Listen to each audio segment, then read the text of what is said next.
Welcome to Tales from the Fandom, a podcast that brings a special guest out of the multiverse and straight to you. And now your host, David Ginsburg. Hey everybody, and welcome to the latest episode of Tales from the Fandom. I'm happy to have you along as we get to go back to England for this next guest. We get to speak with Evangeline about a number of her different fandoms, and I just wanted to say before we get into it too much that womenintabletopgaming.com is the site to go to find out information about Women in Tabletop Gaming Month, which is happening June. I am this person that's spearheading it amongst a number of different content creators, whether that's podcasts, YouTube channels, bloggers, and even RPG companies and small business companies that support the gaming community. So you can go there, find out more information, find out who I have interviewed for the month of June for the Women in Tabletop Gaming Month, and you can also find out who is partnering with us and what they intend to do if they've gotten that far and have started work on that. If not, it just says to be announced, which hopefully by when June rolls around, we will have more information. And then every day for the month of June, hopefully besides my content, there will be at least someone else having content coming out as well. So you can find all of that at womenintabletopgaming.com. And I hope that you would love to support that either by purchasing a shirt or tote or notebook from the TeePublic site with the Women in Tabletop Gaming logo on it. And otherwise, you can join our Patreon, where you can get all of these episodes that are going to be coming out in June, along with all of our normal episodes and the Tales from the Five Nations episodes, for as little as $1 a month. If you increase your pledge, you get more goodies, whether it's ebooks or shirts or all sorts of different things. So definitely check it out, see about supporting us, supporting Women in Tabletop Gaming, and just be ready for over 30 episodes of content in the month of June. And now, before we get started, here is a promo from another podcast, because I love to support other podcasts as well, and then we'll get into it with Evangeline. Thanks so much. Rashomon, a land where spirits roam and witches rule. 3 women are embroiled in a divine plot, and it is up to them to uncover why. Join the adventures of the Broadswords at thebroadswords.com. And welcome to another episode of Tales from the Fandom. We are back over across the ocean today in England, talking to Evangeline today, and I have had the distinct pleasure of being able to follow Evangeline on Twitter and get to know her and love the topics that she is going to be talking about today. Welcome to the podcast, Evangeline. Hi there. It's nice to be here.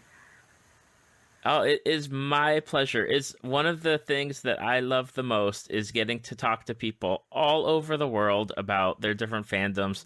And England is like that second home for me. I've had so many people that I've got, the chance and pleasure to talk to. And you are just another person in that long line of guests from England. And it's just so much fun to talk to people from England. So thank you. Oh, thank you for the invite. I'm very excited. I know it's one of the things, and we were talking before we started recording that like one of the things as part of my promotion on getting this podcast out there is definitely Twitter engagement, and it has been such a wonderful thing to find people on Twitter that because back like a year or two ago, and it's still bad, like there's always been like, oh, Twitter, it's not good, like there's bad things about Twitter. But on the flip side, there's really passionate and wonderful people on Twitter, and you are one of them. And it's just been so fun, like getting to know people on Twitter and follow people and learn about like their passions and everything. So yeah. Yeah, Twitter's a funny one for me because about a year ago, I had an account, but I didn't use it, didn't bother with it at all. I just had it because it was one of those things that people had, and I'd been playing D&D for a while, and I just thought, you know what, I really love this hobby. I'm gonna start tweeting about it. But I was doing it for myself at the time. I thought, I'm just going to say things that I think are interesting. I had absolutely no idea that anyone would be listening, and I wasn't really intending for anyone to listen. It was sort of like shouting into the void, and I was like, oh my god, there's other people in the void. And started like getting followers back, and it was incredible. I was like, oh my god, I didn't realize people would actually want to listen. And it's kind of become a bit of a hobby for me now. I enjoy hearing what people have got to say. I like collecting ideas up together, and the best part about it is everybody's so lovely. I know you say, oh, there's bad things about Twitter, but honestly, there's bad things about everywhere. But this D&D community that I've sort of managed to become a part of now, it's so lovely. Just the other day I was tweeting about maybe DMing for the first time, and the amount of comments I got back, and the amount of people that were just like, you're going to be great, good for you, well done. And like, everybody's just so lovely about it. And I just know that if I ever needed to ask anyone anything about D&D, there's just an abundance of lovely people willing to help. So Twitter's great. Yeah, that's one of the most the things that kind of blew me away was the D&D community on Twitter is huge and really supportive. Very like supportive. They like, you follow that hashtag. If you hashtag anything with like DND, you get so many great responses. You get people that are just invested in helping that community and helping those people grow as players or DMs. It's so wonderful. It's really lovely, yeah. Now, how did you get into playing Dungeons and Dragons? Well, I've actually only been playing for about 3 years, so I'm still a bit of a newbie, to be honest. It was a friend of mine at the time who introduced me to it. And when I first started playing, I was interested to play because I've always really loved RPGs. And this to me was like, oh, this is another kind of way of playing them. But at first, I didn't actually like it that much. It's funny because I think I was just nervous all the time and scared of trying to like act or trying to role play, and I was terrified of the rules. And I couldn't write character sheets on my own. My friend had to help me with it all the time, and I had no confidence with it at all. And I did enjoy playing, but it was almost like a chore for me at the time. I was like, oh, we've got to play now. And it was sort of strange to me like that. But then this friend of mine, we don't talk anymore. And I only used to play through this friend. It was with his groups and with people that he knew. And when that friendship broke down, and I thought, oh, I'm not going to play anymore, because I literally had no other way of playing but with this friend. And I just thought, I'm never going to play D&D again. And I didn't like that. I was like, oh, I actually quite liked it. If I think back, I might have been a bit uncomfortable at times because I was a bit awkward, but the actual like core of the game and what the game is about, I thought, I don't really want to stop playing this. This is like, this is something special. And I was really sad at the thought that I would never play anymore. And I thought, right, well, I've got to do something about this then, because I absolutely had no idea where to look for games, to where I could start to play again.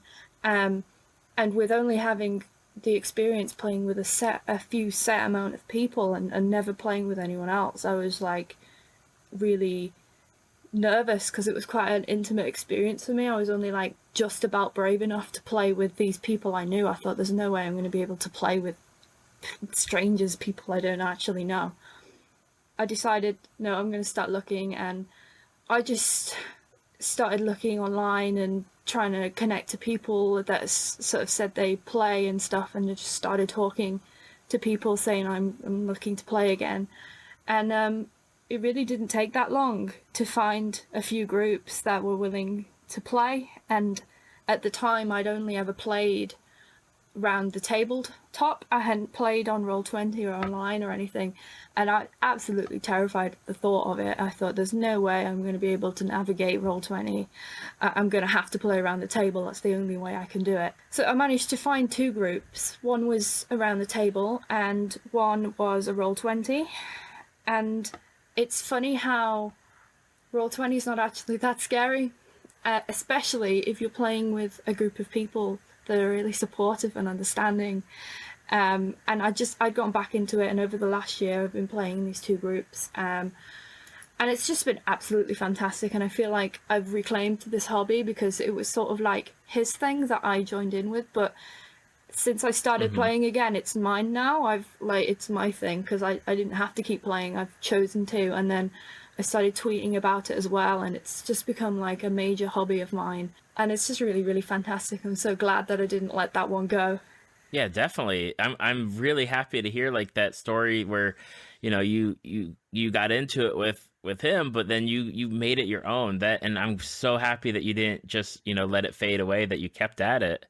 That's awesome. Yeah, and I think I understand the what that game can do now, because when I was sort of lacking in confidence and concerned about how I was going to play, that was distracting me from the point of the actual game. Because for me now, it's not about acting well. It's basically it's all about the story. It's all about what a group of people can imagine together. I can just talk about it for hours. It's like, this game has actually made me cry before I've actually been brought to tears, because of the amount of immersion that I was actually under, the feelings I actually felt for these characters and NPCs, surprisingly. I don't know if that's a bit cringy, but you know, it's like the power of storytelling is incredible. The emotions that it can evoke is fantastic, and I think that D&D is like one of the best ways to do that, because with like with a console game or even a TV show or a movie, you know, it's sort of preset. I mean, you know, RPGs do their best to be wide and sandbox and big world, but when it comes down to it, there is parameters. There's only so much you can do within that world, whereas D&D is unlimited. If you can imagine it and you've got a group of people and a DM willing to accommodate, you can literally do anything, and that is fantastic. Who wouldn't want to do that? Definitely. And you know, you said that you hit the nail on the head as far as it is a collaboration to make a story, and really, like, the players are making the story right alongside with the person that's running the game, the DM. Yes, the dice influence that story, but it's up to everybody to make that story just like, you know, the best story possible. Absolutely. And another thing, lucky for me, having a group of people that are really supportive and really like encouraging me. I've never DM'd before, but I've been encouraged to, and I've actually started writing a little one-shot of my own, which I'm hoping to run around Easter time. I'll be running it, one for my group that I usually play with on Roll20, and also, surprisingly, my family, because they've seen how this hobby has become like a massive deal to me, and they sort of watch me in reading these books and like talking about character sheets and dice rolls, and they're like, what are you doing? I tried to explain, and a lot of the time it goes over their head, but they seem to take a lot of joy in the fact that I'm like happy. And my older brother particularly, he's very artistic. I mean, both my brothers are, but he's very much into storytelling, and he's sort of gotten a little bit curious. What are you doing there? So I explained the game to them, and I said, you know what, I'll run you a game, and this is my mum and dad and my brothers, and yeah, I'm planning on running a game for them to introduce them to it, and I think it's going to be fantastic because, you know, with them being my family, I can put loads of cheesy family in-jokes in, and I think it's going to be hilarious. I absolutely can't wait. Oh, that's going to be fun. Over Christmas, we were doing character creation, and, you know, my dad was like, what are we doing here? It's like I had to explain the game to him over and over, but he finally got it. And by the end of character creation, he was like really excited about his character and what he was going to be, and my brother got really into it and was like, really, it was surprising how little it took for them to really get into who they were going to be and explain to me. Like, I didn't have to prompt their backstories. They came up with all of their own ideas. And I was like, you know what? That's great. We can definitely do this. And it's really interesting, like, talking to people from a DM point of view, because, like I say, I've only been playing a few years. I still consider myself a newbie, and I definitely don't know the rules 100%. I haven't sat and read every single class. I don't know everything. But when I was talking to my family that don't know anything, all of a sudden I was the person that knew the most, and it was really weird for me. but it was fun. It was definitely fun. But then I just have anxiety with trying to run a game for, say, my D&D group that I play with on Roll20, because they are experienced players. They know the rules an awful lot better than me. And that's where I become nervous, because I think it's okay, running for people that aren't going to notice my mistakes. But then the people that are, I suddenly feel like I need to know all of the rules. And was having a few discussions on Twitter with some people about this, and they've got some really good advice, and most people say, the rules are a guide. They're not like everything. The story and the fact that people are having fun is the more important thing, and I totally agree. It's just with this group bringing me so much fun and pleasure and immersion, I want to give that back, and I really don't want to mess up for them and write something really bad, or like just not be able to execute it properly. But it's a trial and error. We'll give it a go. We'll see what happens, and hopefully they'll enjoy it.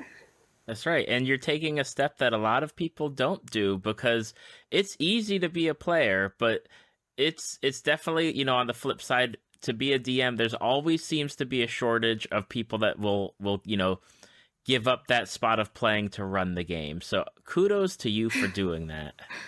Yes, well, they did request a campaign, and I was like, oh, that's a big ask. Can't I just do a one-off first and see how it goes? Yeah.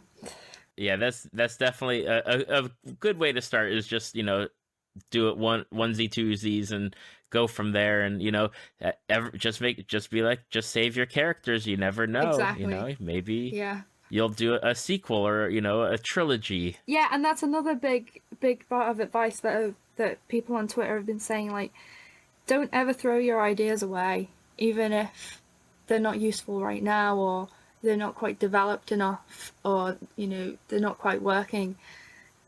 Keep them, because you can rewrite them, you can hash them out, you can use them later. And I think that's some fantastic advice, especially with storytelling. Don't get rid of anything. It's useful stuff. Oh, definitely. Now, as a D&D player, one of the things I love to ask people who play D&D is, do you have a favorite race that you like to play, or a favorite class that you like to play? Oh, I definitely have a favorite class. I actually identify as a class, as a person. Like, you see on my Twitter bio, it says Druid at heart. Yeah, absolutely love druids. In my personal life, I'm actually studying animal management, so absolutely love animals, love nature, and it's just like I've actually written a character that is sort of like my alter ego. It's like a magical version of myself and what I would be if I existed in that fantasy world. And yeah, absolutely would be a druid. My favorite spell is the entangle spell. Just the thought of like making nature work for me, but then giving back, because like this character's always trying to save captured animals and speaking to them and trying to make sure that they're happy. That's very important. So yeah, absolutely, druid all the way. And in terms of race, I don't know if I would have a favorite. I tend to pick elf, because I like the elegance. I don't really ever want to be a human, because I just think this is a story where I can be anything I want. Why would I want to be human? Like, I'm already a human. Let's do something else. But for some reason I've played a half elf before, but actually another one is that I think is really, really great is the tiefling. Especially when you play it not as an evil character, because the stereotype is that they are demons, but I think they're misunderstood, and it's certainly possible to play them without being outright evil. So I think that's a fun one. And I have dabbled in like homebrew races before, not like the ones from the Ordinary Player's Handbook. So I played a sci-fi game once. It was actually a homebrewed one. He'd written all of the rules up himself, based on, it was 3.5 actually, not 5th edition. Mm-hmm. And I played a female Groot in that. Her name's Drycha, and I've actually got a model of her. We worked quite hard to paint that, and it looks fantastic. I think there's a picture of it on my Instagram. That was fun. That was really fun, because if you imagine, like, Groot doesn't say much, and in this she could speak common, but she just chose not to. She very rarely spoke. So to try and like play the game and communicate with the players but without really speaking was really, really fun. It's like just a different way of doing it, because she certainly wasn't like necessarily charismatic, but she could get her point across by other means. That was really interesting, yeah. Oh yeah, it's definitely it's fun to play characters that are a challenge, especially communication, or a challenge like if the stats don't work out the way that you want them to, and you're like, oh well, I'm not strong at all, or dexterous, and I've got to rely just on charisma or wisdom, and stuff of that nature, where your character is just so different from the norm, where you just have to think outside the box on how this character is going to work. Yes, that actually it makes me think of my mum's character that she's going to be playing for my game. I'd asked all of my players to create a magical version of themselves, because usually it's a case of be whoever you want to be, but I've got quite a specific storyline that I'm trying to do here, and it could be criticized as quite linear, and perhaps it's not everybody's game, everybody's bag, but I'm doing it on purpose because I've got like a specific outcome I would like to happen. Obviously it may not. We'll have to see what the players do. I'm not going to stop them from doing anything. I just have a particular sort of story arc in mind, which, for the record, if this was a campaign, I probably wouldn't do this. It's because it's a one-shot, because it's only meant to be a short taster. I've tried to condense it down slightly. Mm-hmm. But this character, my mom's character, she said to me, she's a druid, she's a coastal druid, and she said, can I have one leg? And I was like,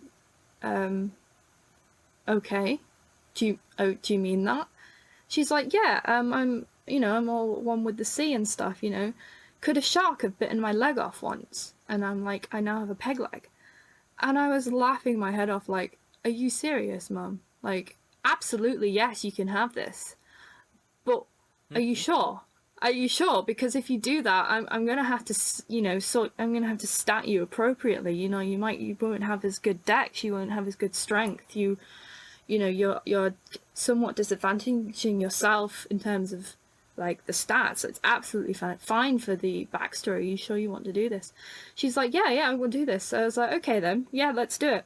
So when it came to doing the stats, rolling for strength, dex, all of those guys, I know there's a few ways of doing it, but my personal favorite way of doing it is rolling the 4 dice and then taking the smallest one away, because I just love rolling dice. Mm-hmm.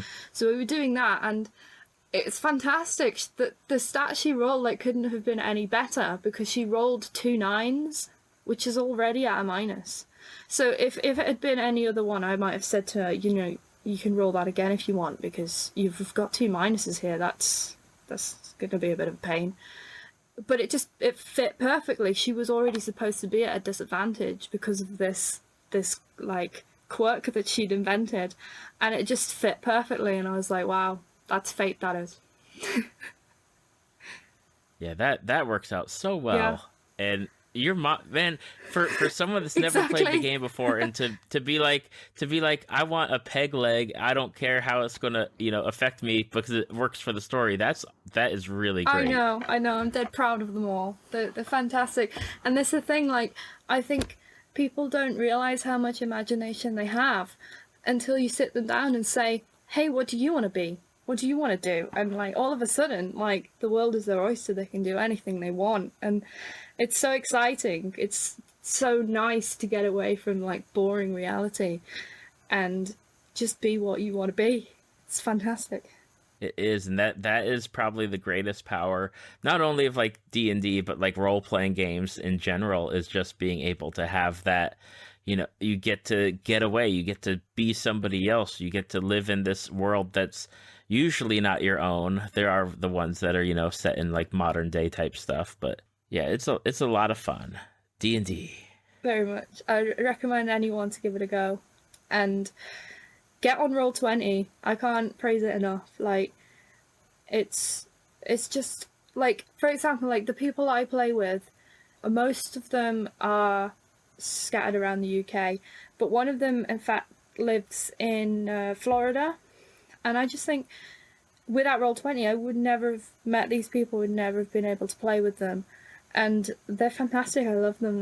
They're great friends, and they've brought me hours and hours of happiness. You don't have to even leave your house to play D&D. You just need Roll20. It's easy nowadays to be able to play this game, and obviously I wouldn't take anything away from the table, the good old tabletop. Again, another fantastic experience. They're both really great, and it's like the social aspect of it as well. You're not just playing the game, you're meeting up with your friends every week, and you're creating bonds not only in like real life, but you're actually creating like character bonds as well. Like, I actually miss my character talking to her friends in game, because we've been hanging around for months. We should probably be friends. Oh, definitely.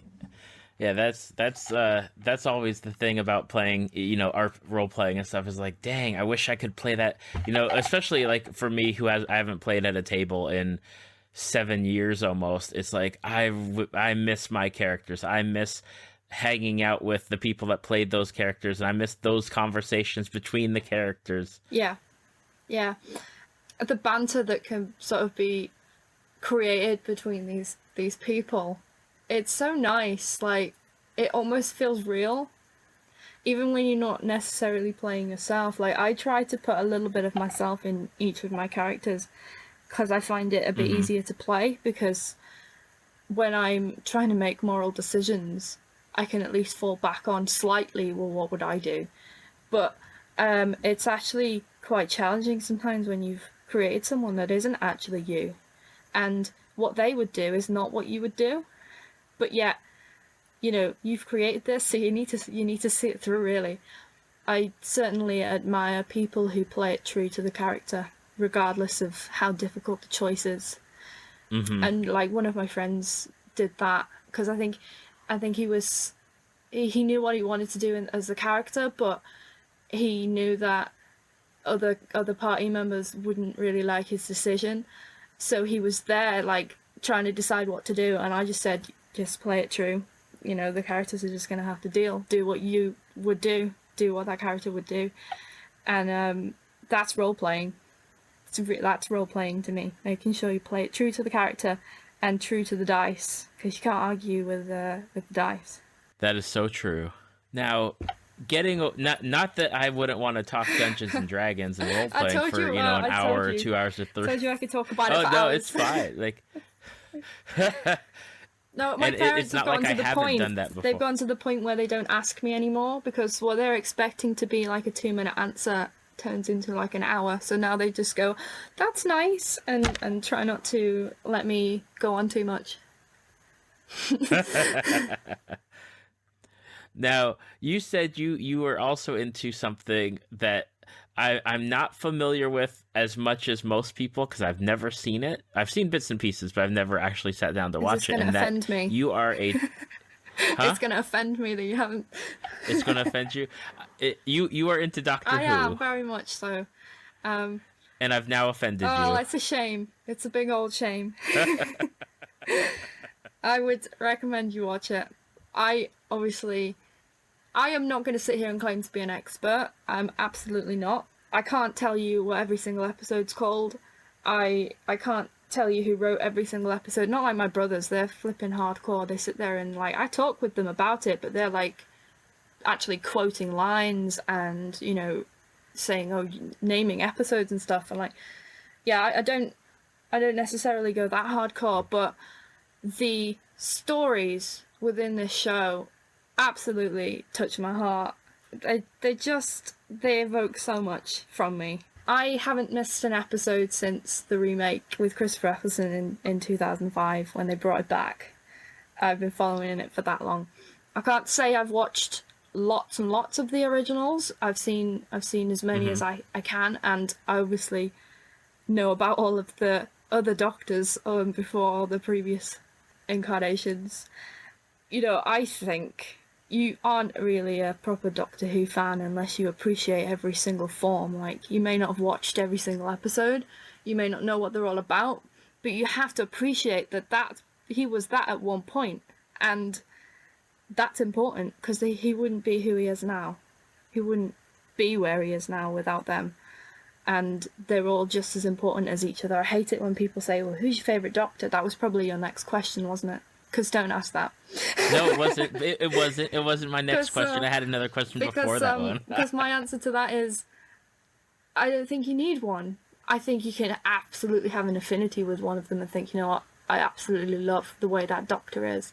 But I think you need to appreciate all of them. You need to know that they're all just as important, and I don't think I could tell you which is my favourite Doctor, because I love them all for so many different reasons, and this is something I talk with my brothers about all the time. We're all constantly talking about it, and like after every episode we call each other up and we like analyse what we think's happened and what means what and what's going to happen. Like, we're really, really into this show. It's fantastic. Well, see, now you just answered my third question, but my second question is what was it about the show that got you interested in it way back, you know, however, 2005. like what, 2005, 2000? What was it then? Why, like, Doctor Who comes back. What is it about Doctor Who that just, you know, made you get into the show? It was my dad. My dad used to watch it in the 60s, was it, when it first came out? He was really into it. And he says to me and my brothers when we're kids, oh my god, they're bringing it back, we should watch it. And my older brother got really, really excited about it. I wasn't really bothered at the time. I was like, oh, okay, well, sure, it's a TV show, I'm sure it'll be fine. And I remember we sat down and watched it, all of us, as a family, and by the end, I was like, what is this? I was like, actually surprised, because, like, and don't judge, I was only young at the time. I thought it was going to be a movie. I was like, oh, it's going to be a couple of hours long and that'll be it. What's all the fuss about? Didn't realise that it was it was a TV series. So it ends on a cliffhanger and I'm like, oh, there's more to this? I need to find out what this is about. And obviously my older brother, I say that he's very, very much into, I mean, both of them are. Like, my younger brother's studying screenwriting at the moment. He would love to write for Doctor Who one day. Yeah, they're both very much into it, and at the time it was like my dad and my older brother used to hype about it, and like over time, like, we all just became as passionate as one another. And honestly, by the time Christopher Eccleston was leaving, I was completely hooked. I just absolutely adored it. And with his first regeneration from the remake, I was absolutely outraged. Like, and this has changed, by the way, I'll point out that I've chilled out, but at the time, I was like, that's my Doctor, you can't take him away. What are you doing? I can't have this. Who the hell is this new guy? And I hated David Tennant. I absolutely hated him. I was like, this is awful. But not at any point was I going to stop watching this show. No way. And you know, again, a little bit more time, I absolutely grew to love David Tennant. I love him so much. And it's funny, when I went back and rewatched that Regeneration, after finding a way to love David Tennant, it was like watching a whole new episode, because I suddenly have different feelings towards this new Doctor. But it definitely came with time, and it came with like patience on my part, because every time this Doctor changed, I was heartbroken, absolutely heartbroken. I thought, at first I couldn't deal with it. I was like, no, this is not okay. But the more and more it kept happening, the more I started to accept it and think, you know what, this is what needs to happen. This is what's going to happen. And I need to appreciate whatever that next form is. I don't have to like them. They might be an arse, but they are what they are, and that it just makes the show. It's something so different and so special. And now I look at the Regeneration and think, who's this next person going to be? That's exciting. I need to know who this next person's going to be. I need to know what they're about, where it's going. And that just opens up a whole new story, a whole new way that it can go.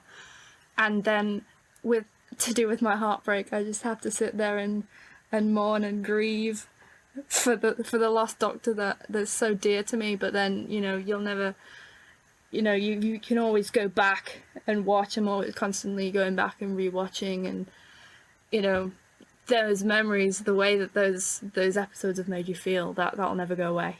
Oh, absolutely. It's definitely, it's one of those shows. When I was younger, probably somewhere in the 80s, I probably caught a few episodes of Doctor Who being run on TV, because I distinctly remember like these weird creatures, and I've come to understand that they were Daleks. Ah, yes. And I was like, oh my gosh, they look so, like, you know, as a kid, I'm like, that's so stupid. Like, they're not scary at all.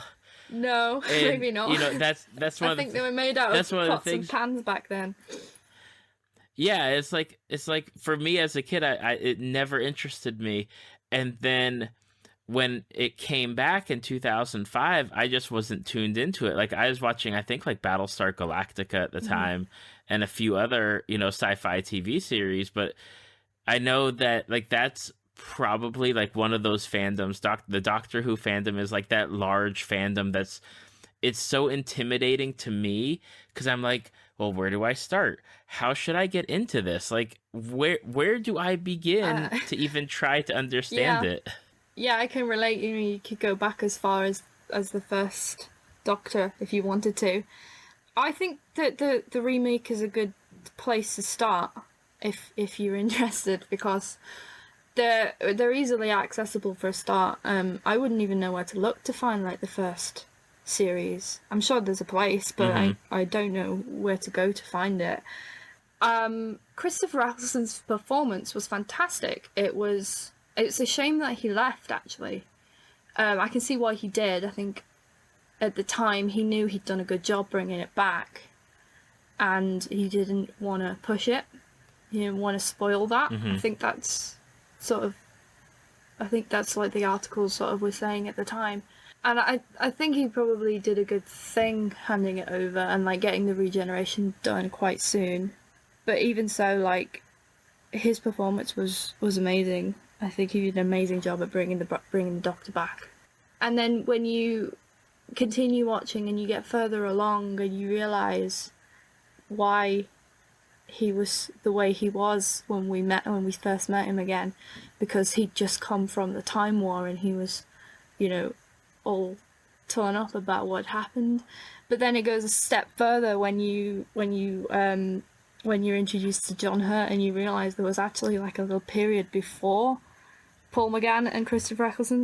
There was something going on between there, and it's just like so intricate, and you really you can't ever know what's gonna happen and what's gonna come out. And the timeline, the period of the Doctor going all the way through his regenerations.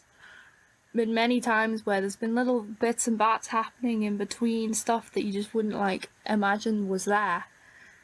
And I love that. I think it's really great, because you're like, the thing about Doctor Who is like, realize that what we see on screen is what we're allowed to see, what we're allowed to see of the Doctor and what he's getting up to, his adventures, his companions.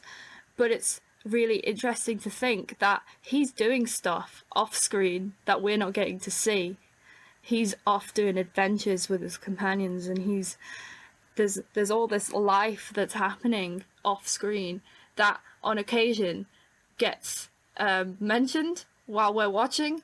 And I think that's really great, because it's like we're just getting a snippet of his life. Like, what else is he doing? And it just allows for so much imagination, so much speculation. And then when something does actually crop up in story and you think, oh, of course the Doctor was doing this stuff when I was, I don't know, not watching it, when I was at work and not watching it.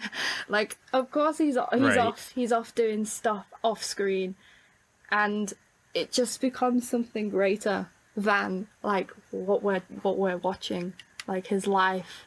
I'm talking about him like he's an actual person now, but he might as well be, because I just love him so much. And see, that's the passion for the show that I don't have, but maybe one day if I brave it and start watching it, I will have that too. I would definitely recommend it. I mean, it's not for everyone. I know a lot of people that did used to watch it and they stopped watching it because they didn't like who Doctor was next. They didn't like the next generation. Maybe it was the character itself, or maybe it was the actor they didn't like. And I just think it's a shame. It's such a shame to stop watching something because the character's changed, because that's the point of this show. He's not going to stay the same, and he shouldn't. Like, the things that happen in this show wouldn't happen if he didn't change. And I'm like a big change phobe. I'm not about change. You see how I said how I reacted when he first changed. I was not into it, but I just come to terms with that now. And I think to stop watching it just because you can't get on with the character, or because you don't like the actor as much, is such a shame. Like, fair enough if you can't do it, but I wouldn't give up watching it straight away. I'd try and like ride it out a bit, see what happens, and like, some of the storylines I think are better than others.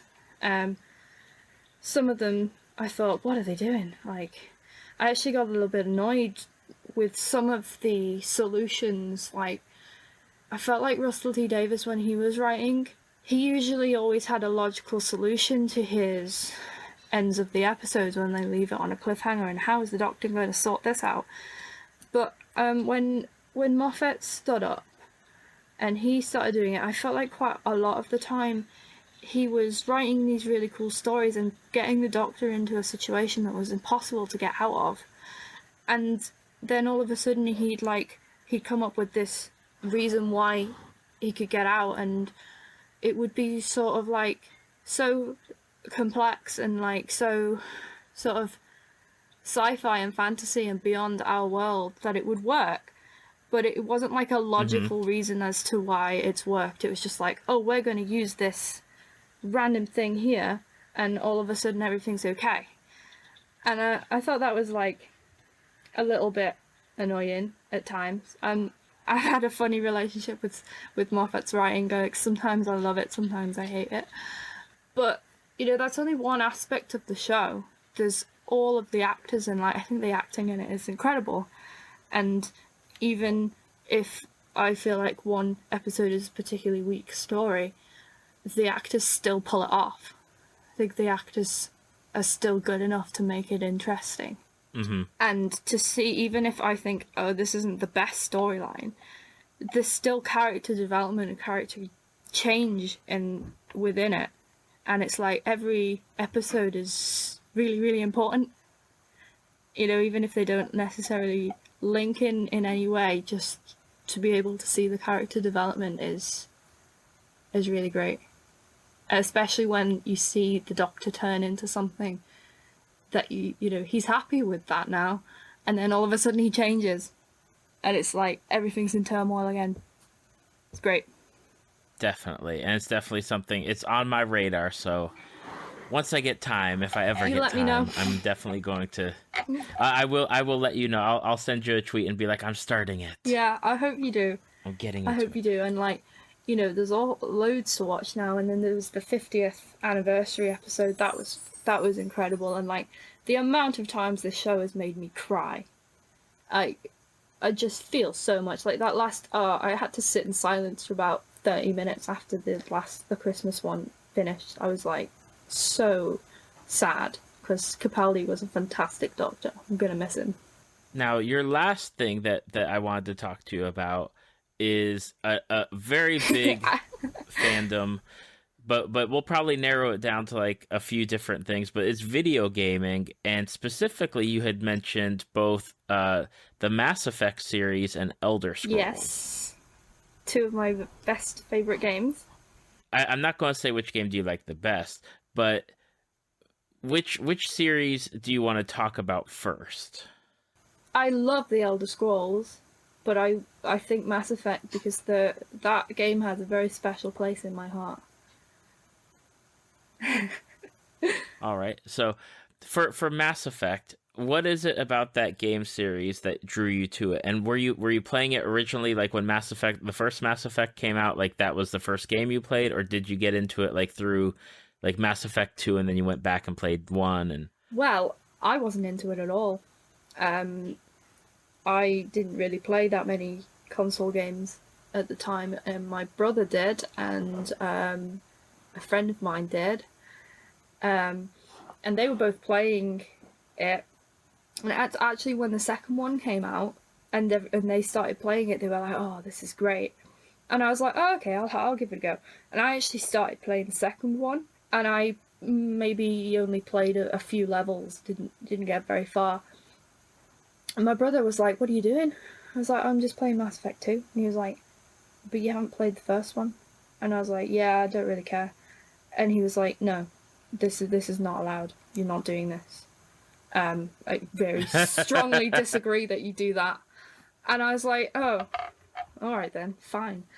So I start playing the first one, and I totally understand what he means. I'm so glad that I managed to not do that, because that would have been very sad, I think, would have been very disappointing, because that game, you know, allows you to take your character on from the first to the second to the third, which is, it's a great mechanic. It really, really works for me and my brother. We talk about that all the time. We're like, the character we created to be our shepherd. We love our characters, and you know, it when I don't know if anyone would remember this, when the third one came out, the mechanic to take your character over to port it over from the second game was broken. It wasn't working, and so I couldn't get my character over, and I was like, well, I just can't play it then. That's not okay. I'm not just starting again as some random person. I was like, I need to be my character. right? And me and my brother, we actually held off playing it for a few weeks after we got the game, but we weren't playing it because we'd heard that this porting thing was going to get fixed. We refused to play because it was that important that we got to be our character. And I think my friend at the time was really annoyed because he bought me it for my birthday, and I was like, I'm not playing it until this is fixed. He was like, get over it. I was like, no, you don't understand. And I don't know if it ever did get fixed, but I think what we ended up doing was taking pictures of our old character and like meticulously using the character creation to try and recreate exactly what we were.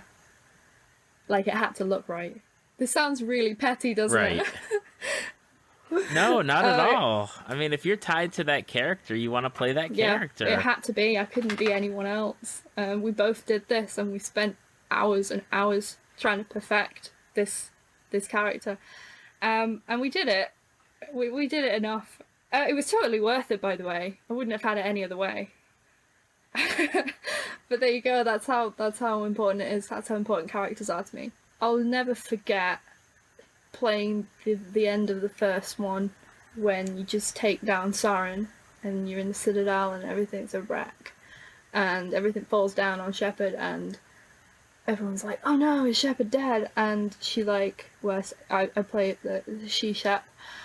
She comes up from the rubble and she's there and she's alive and she's fine, and then that Mass Effect music just starts in the background and it gets louder and louder and louder until it reaches its peak, and then, oh my god, the feeling I got from that, I was like, this is the coolest game ever. Like, it just felt incredible. I was like, yeah, you go, Shepard. It was fantastic. Oh, I was going to say, which is your favorite Mass Effect game out of the games that are out? Well, I've played the first one like quite a few times, and I've played the second one twice, I think. I've only actually played the third one once, and this is because of my attachment to this character. After I'd finished all 3 games, I thought, there's no way I'm going to be able to play this game again, like, because I'll have to be someone else, and I just don't know if I want to do that, because like the story that I had with this character, like nothing could top that. But I was like, but I really love the game, so I'm going to try and like create a new character. So I tried to create like the polar opposite of it. I mean, I suppose I could have been a man, but I quite like playing as a girl, so I was like, right, I'm going to create this other femshep.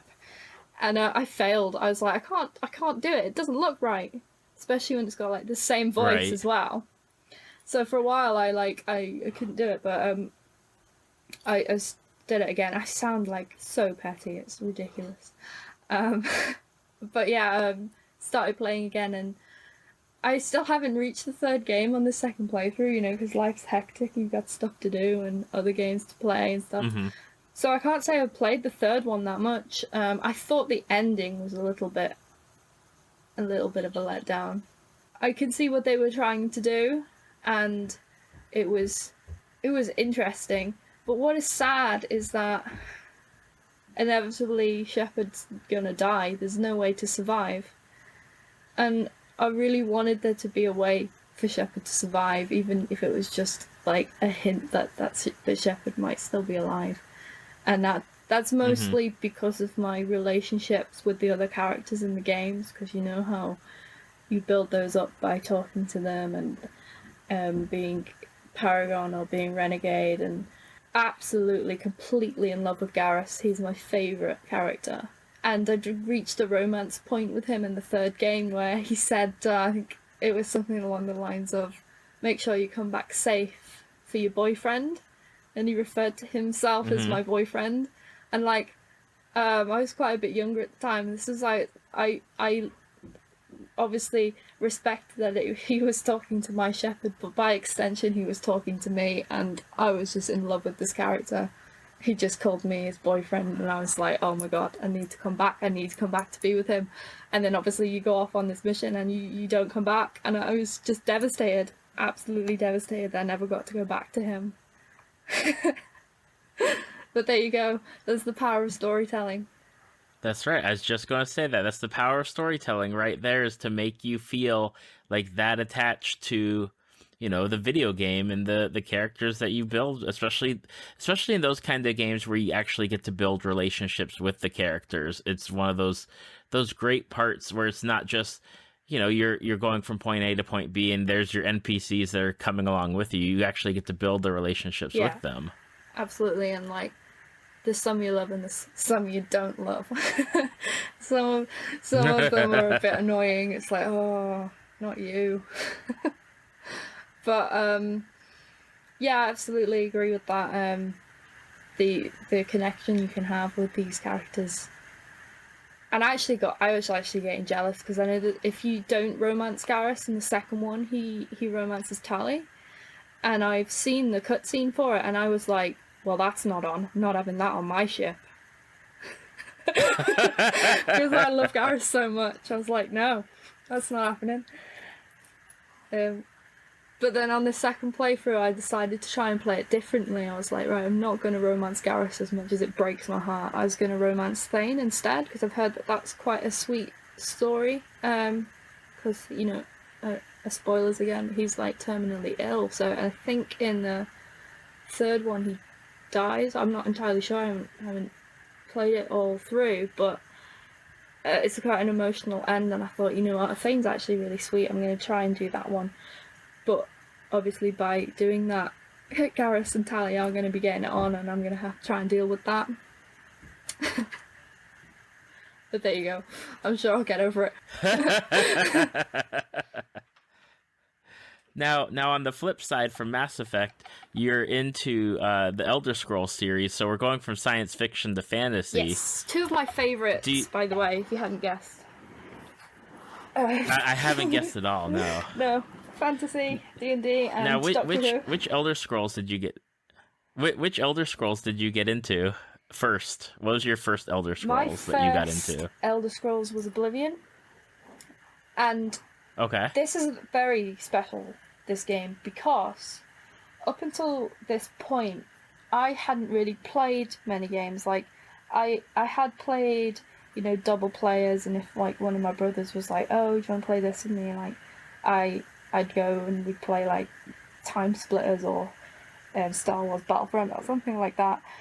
Maybe Soul Calibur. But you know, an RPG is, to me, a personal experience. Like, you don't need anyone else to play that game. It's yours, and don't you dare touch my save. It's mine. Don't you dare. You know? It's not the kind of game where you're like, oh, come round to mine and we'll play Skyrim or Oblivion. It's like, well, no, I need my save. You want me to bring my console? You want me to bring my hard drive? Because I'm not playing your game, I'm playing my game. You know? It's really important. Yep. So, I basically, because I didn't play much games, I was very much into watching my brother play games. He'd play all sorts. He had like a massive collection, and I'd spend most of the time just watching him play, and I really enjoyed that. But then there was this one game that came up, Oblivion, and he'd gotten really into it, and he was like, "Oh, I think you'd really like this game. You should play it." And I was like, "Oh, I don't know if I could do that." I was like really not confident with playing games. And I was like, you know what, I've watched you play it enough. It looks amazing, I'll give it a go. The fact that you could just wander around and just do anything you wanted to was different to me. I had no idea about Morrowind at this point. So, you know, I gave it a go and I got hooked. The amount of arguments me and my brother had about who was going to get to play the Xbox and at what times, and like, because we used to absolutely fight over playing this game. Because you couldn't play it together. It was like my game or his game. And at that point I was like, it made me realise, I was like, I don't have to watch people play games, I can play them myself. It's like a light switch went on in my head, this moment where I was like, I can play games. From there, like, that's where my console sort of obsession came from. And I saved up money and I bought my own Xbox because I got absolutely sick of like fighting over the Xbox with him. I wanted to just play when I wanted to play. So it's a very special game. It's what made me a gamer.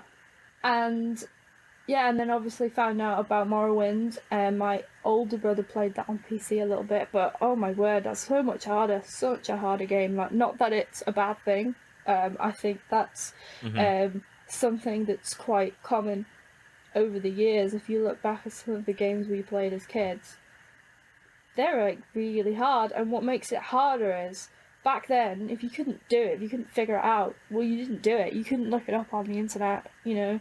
You can just get a walkthrough and get someone to do it for you. If you were stuck, you were stuck. I remember we used to buy like these gamer magazines, and they'd have cheat codes in and stuff, and we'd be like, "Oh, this is great." But you know, nowadays, if you're stuck, you just look it up. So I definitely think games were an awful lot harder, and that's great. It's a bit easy nowadays, isn't it? Yeah, you know, like, I grew up with the regular Nintendo back in the 80s, and if they didn't cover it in, like, the Nintendo Power magazine, you would, like, they had people that you could call, like, to, you know, a pay phone number where you're paying, like, per the minute, trying to get information on it. And there were definitely games where it's like, oh, I can't move on beyond this. I'm done until someone can show me how. Yeah. And it could take years. It really could. You know, I think my mum phoned a number in China once to get a cheat code for us. And that's how much he loved us, because we could not beat this. It was actually that it was PS1 Hercules game. Okay. Yeah, we were trying to get past the what was he? He's like a horse on his bottom and like a man on the top in the lake. We could not beat him. We couldn't beat him. But we did eventually, and actually no thanks to calling China. It was pure like trial and error. Right. But that's the way it was, isn't it? Yes, so Oblivion, we've got to talk about the glitches in it.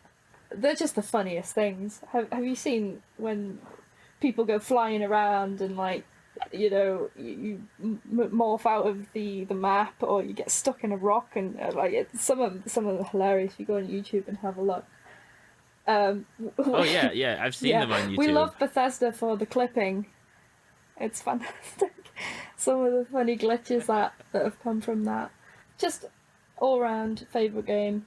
But then, having said that, then Skyrim came out, and Skyrim is fantastic as well. It's amazing. It's I don't know, maybe you could say like a better version, but you can't take anything away from Oblivion. It is what it is, and I love it for what it is. I like what they did with the combat in Skyrim, like advancing the combat more so that you could, you know, dual wield, and the combat looked more fluid. It wasn't just like someone there like rigidly whacking you with a sword. It was like they improved the sort of animation somewhat, and that was great. Yeah, one of the things I love about that series is just the incredible graphics of like you out in the world, and people take these amazing screenshots, and it's like that's what drew me to the Elder Scrolls series, was people screenshots of the game, of them being in these like wonderful locations, just, you know, they're on like this mountaintop watching a sunrise. Beautiful. It's like, it really is.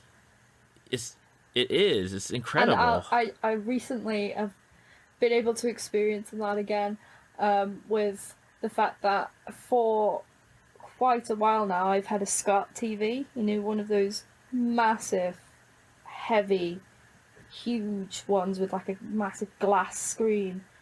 Yeah, well, Yeah. I had one of those because, you know, I didn't have anything else, and being a student at the moment, I don't have loads and loads of income to go and buy a new TV.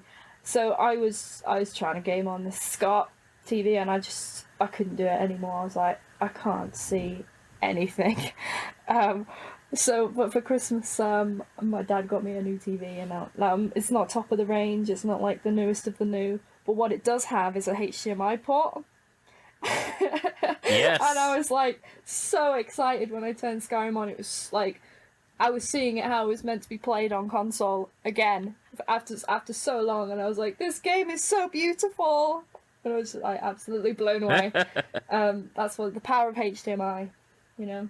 It is something where it's like, because I remember switching from the cables to the HDMI cord, and I could not believe the difference that it made. It blew me away. And I know that HDMI is kind of a bit outdated now, isn't it? Like, you can get, 4K? I'm not going to pretend I know anything about it, and ways of making the game look even better, which I'm absolutely all for. You know, go for it. But in terms of like graphics for me, if I can see the game and it looks pretty, that's enough for me, because what I'm interested in is the stories and the characters and the exploring and stuff. So I'm not one to be like, it has to look the best that it can possibly look, just as long as it looks good enough to play.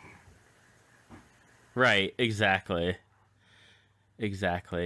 Now, for those people who have listened to you and they want to follow you online, what are some of the best places for them to go do so? Well, you can follow me on Twitter at Miss EVB, and that's Miss EVIBEE. That's my Instagram handle as well. Actually, my Instagram's a little bit poor at the moment. I haven't posted anything for a while. It's not as like it's not like my Twitter. My Twitter is primarily about Dungeons and Dragons, and on occasion things that amuse me throughout the day. So that's a kind of a slightly more specialist of what content you'd expect to find there. Whereas my Instagram is just a bunch of random stuff. There's some stuff on there from like when I was working at a milliner's, a hat maker's, like some of the things I made, and because I'm quite a crafty person, and all sorts of random stuff. I don't know if it would interest anyone, but I am planning on this year making my Instagram a bit better. So maybe you'll want to tune in and see if I can achieve that. Awesome. And I will make sure to have those links on our show notes and Facebook page and website. And Evangeline, I just want to say, if I ever do a full-on like Dungeons and Dragons episode or month or something, I'm having you back. I'd love to. That would be really great. Hopefully I haven't been too annoying going on and on. Oh, you have been wonderful. Well, I've very much enjoyed it, actually. It's been really fun just talking about stuff I love. It's been really great.